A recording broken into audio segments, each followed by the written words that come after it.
There is nothing I would not do for those who are really my friends. I have no notion of loving people by halves, it is not my nature.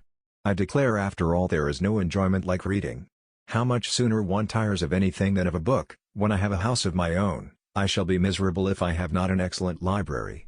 A lady's imagination is very rapid, it jumps from admiration to love, from love to matrimony in a moment. In vain have I struggled. It will not do. My feelings will not be repressed. You must allow me to tell you how ardently I admire and love you. I do not want people to be very agreeable, as it saves me the trouble of liking them a great deal. The more I know of the world, the more I am convinced that I shall never see a man whom I can really love. I require so much. It is a truth universally acknowledged, that a single man in possession of a good fortune, must be in want of a wife.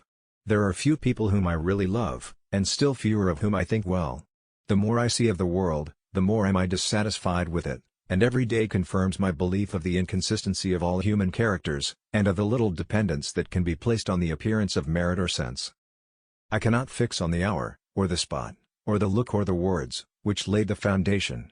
It is too long ago. I was in the middle before I knew that I had begun. I hate to hear you talk about all women as if they were fine ladies instead of rational creatures. None of us want to be in calm waters all our lives. Vanity and pride are different things, though the words are often used synonymously. A person may be proud without being vain. Pride relates more to our opinion of ourselves, vanity to what we would have others think of us.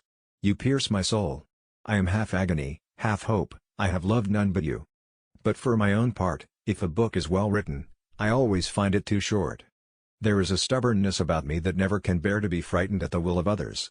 My courage always rises at every attempt to intimidate me. I can listen no longer in silence. I must speak to you by such means as are within my reach. You pierce my soul. I am half agony, half hope.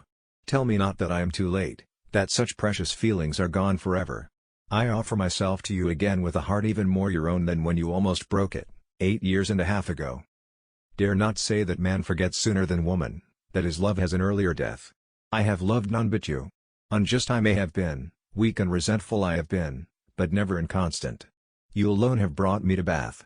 For you alone, I think and plan. Have you not seen this? Can you fail to have understood my wishes? I had not waited even these 10 days, could I have read your feelings, as I think you must have penetrated mine. I can hardly write. I am every instant hearing something which overpowers me. You sink your voice, but I can distinguish the tones of that voice when they would be lost on others. Too good, too excellent creature. You do us justice, indeed. You do believe that there is true attachment and constancy among men. Believe it to be most fervent, most undeviating, in F.W.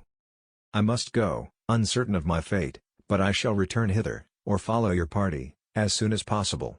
A word, a look, will be enough to decide whether I enter your father's house this evening or never.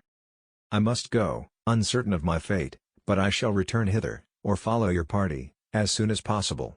A word, a look, will be enough to decide whether I enter your father's house this evening or never. Ah! There is nothing like staying at home, for real comfort.